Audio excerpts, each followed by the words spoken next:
proyecto en torno a la ley de instituciones de crédito y en torno al secreto bancario. Esto es bien importante porque antes el secreto bancario, por lo menos en la teoría, era sacrosanto. A ti no te podían hacer una investigación de tus cuentas bancarias a menos de que fuera por una orden judicial y estuviera sustentada por la fiscalía, etcétera, etcétera. Bajo el pretexto de la lucha contra la delincuencia organizada, se han hecho cambios a la ley que a todos los mexicanos nos han dejado debilitados frente a papá gobierno.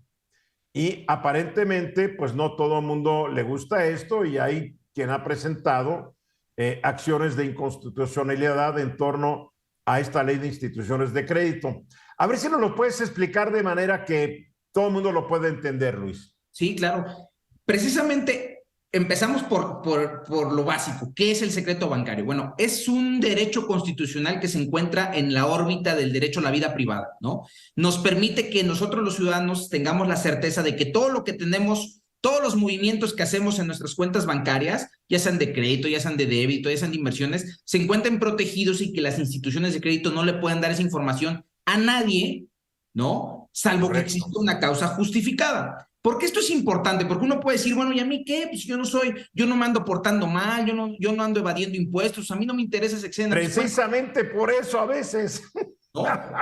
Y hay que tener en cuenta que en un país como México, que hay tanta inseguridad, el hecho de que nuestras cuentas bancarias anden rolando por ahí, pues implica también un riesgo para nuestra seguridad personal. Entonces, por eso es bien importante esto que se está discutiendo en la Corte. Ahora, ¿qué es lo que se está planteando? Lo que se está planteando es amparar a una persona que fue y promovió un amparo en contra de que la Fiscalía General de la República hizo uso de esta facultad que le otorga el artículo 142 de la Ley de Instituciones de Crédito, que le permite a la Fiscalía General de la República acceder a las cuentas bancarias en el contexto de una investigación criminal sin necesidad de irla a pedir autorización a un juez, ¿no? Esta es una de las excepciones que contiene el secreto bancario que están en un listado de autoridades que tienen esa facultad. A resumidas cuentas, el proyecto de la Corte lo que dice es inconstitucional que se acceda sin control judicial a las cuentas bancarias en el contexto de una investigación criminal, porque el Ministerio Público tiene la posibilidad de írselo a pedir a un juez, ¿no? Y entonces, para respetar este derecho a la vida privada, lo que determina la Suprema Corte Constitucional de la Nación es decretar la inconstitucionalidad de esta fracción, que es el 142 fracción 1, y amparar a esta persona. Okay. Ahora, llama mucho la atención porque en este mismo espacio, por ahí de mayo, platicamos que esa misma facultad, pero analizada desde el enfoque de la Secretaría de Hacienda y todos sus dependientes, se decretó que sí era constitucional. O sea, en el caso de la Fiscalía General de la República y los ministerios públicos es inconstitucional, y en el caso de las autoridades hacendarias es constitucional. Lo cual le dará, por ejemplo, a la Unidad de Inteligencia Financiera, por ser parte de la Secretaría de Hacienda, libertad absoluta para investigar a cualquier mexicano, aunque no haya causa. Exactamente, ¿no? Esa distinción se aborda también en el proyecto y tratan de explicarnos un poco por qué en un caso sí es inconstitucional y por qué en otro caso no.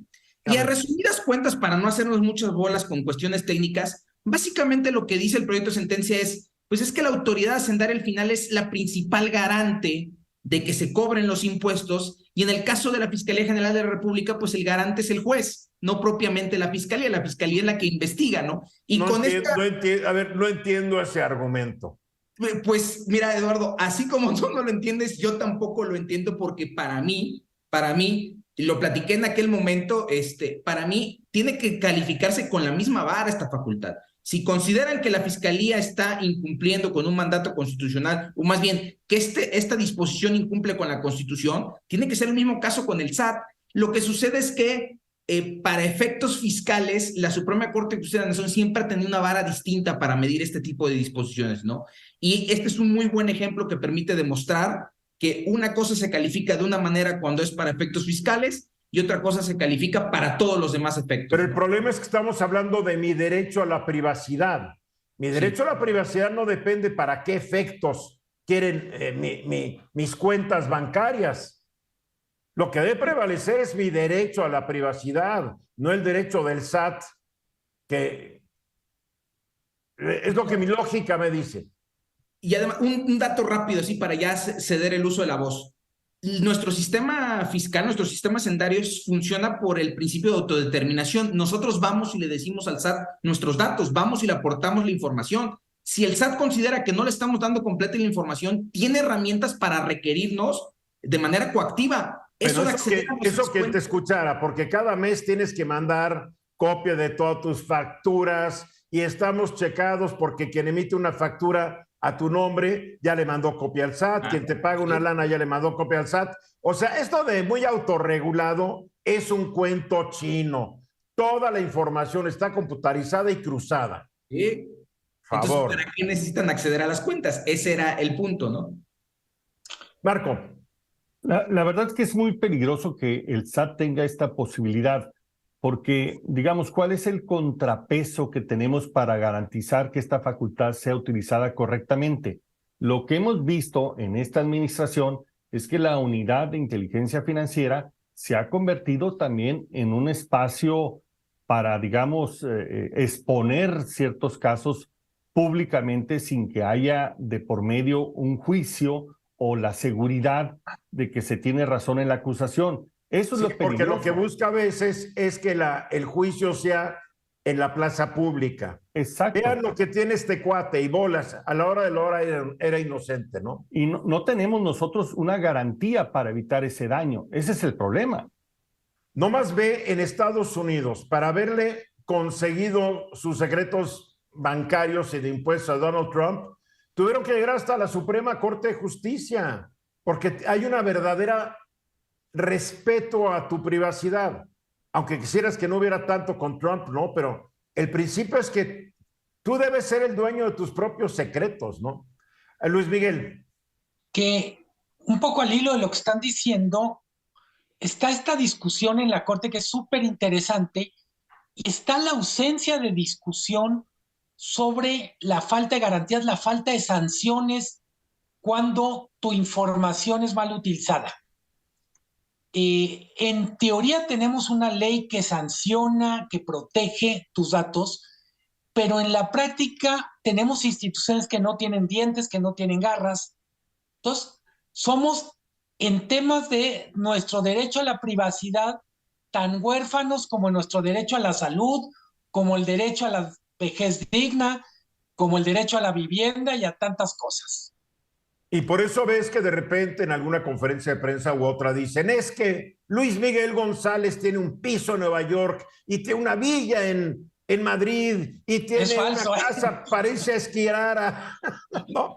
Pero ¿de dónde? No, yo no les puedo decir, me dijeron. Sí, claro, se lo dije a un funcionario del SAT, no nos hagamos guajes. Así funciona, ¿o no? Sí, totalmente. Digo, para que alguien sepa tanto de ti, es que le pasaron la información. Y lo que tú dices, Luis Miguel, esa persona que pasa la información queda en el anonimato porque está protegida por quien la recibió. Es igual que las grabaciones de llamadas telefónicas, correos electrónicos, WhatsApps que se van filtrando. En México no hay nada que garantice tu privacidad, porque como hace años me dijo un célebre izquierdista ya fallecido, me dijo, en este país todos nos espiamos y todos nos escuchamos. Así me lo dijo. En este país debería decir, yo intervengo llamadas, tú intervienes llamadas, él interviene llamadas y todos intervenimos llamadas. Ese fue el nivel de cinismo de este hombre que ya está en otra vida. Así es. Y no hay consecuencias, no pasa nada. No pasa nada. Ahí ves a la gobernadora de Campeche violando la ley, a pesar de que ya le dijeron que no, le vale gorro porque no la van a tocar. Entonces el tema que tú traes, Luis, es fundamental. No hay manera de defendernos a fin de cuentas. Sí, son temas que no ocupan tanto la conversación pública, pero que nos afectan y que tenemos que tener atención. En este caso es una buena noticia porque van a considerar que es inconstitucional cuando lo ejerce la Fiscalía General de la República. Bien, pero sí, no podría haber otra vez una controversia constitucional contra Hacienda y todas sus dependencias, tomando en cuenta que también la conformación de la Corte ha cambiado. La Corte también cambia sus decisiones de acuerdo a sus integrantes. Claro. Y yo coincido contigo y sí se puede, porque además este asunto se resolvió en sala. el Pleno todavía tendría que resolver en una última instancia si es constitucional o no. Y ese argumento que muchos colegas míos dicen de que es que ya lo dijo la Corte y porque lo dijo la Corte es constitucional, pues es una falacia de autoridad. La Corte muchas veces ha cambiado su entendimiento respecto de ciertas normas, ¿no? Entonces, Claro. se puede cambiar, ¿no? Por lo Pues pronto esperemos- solo vale para la persona que se amparó, ¿no? Sí, en este caso solamente vale para la persona que se amparó. Que es otro de los absurdos del derecho mexicano. No Sí. puede haber una persona que ya tenga un privilegio porque se amparó y el resto de los mexicanos estén en el desamparo o por ignorancia o porque no tienen dinero para pagarle un abogado, etcétera, etcétera. Esto es otro de los absurdos. Si la Corte determina algo, debería estar cubierto para todos. Creo que en una época se discutió y la misma Corte como que no llegó a ponerse de acuerdo, Luis. Sí, ahorita si llega a ser jurisprudencia o un precedente obligatorio, pues beneficia a todos indirectamente, pero al final el beneficio te va a seguir obligando a que tú vayas a un amparo. Ya va a ser más fácil que te lo concedan, pero necesitas seguir yendo ahí al amparo, ¿no? Bueno, no nos cobres, por favor. Vamos No, a los claro. mensajes y regresamos.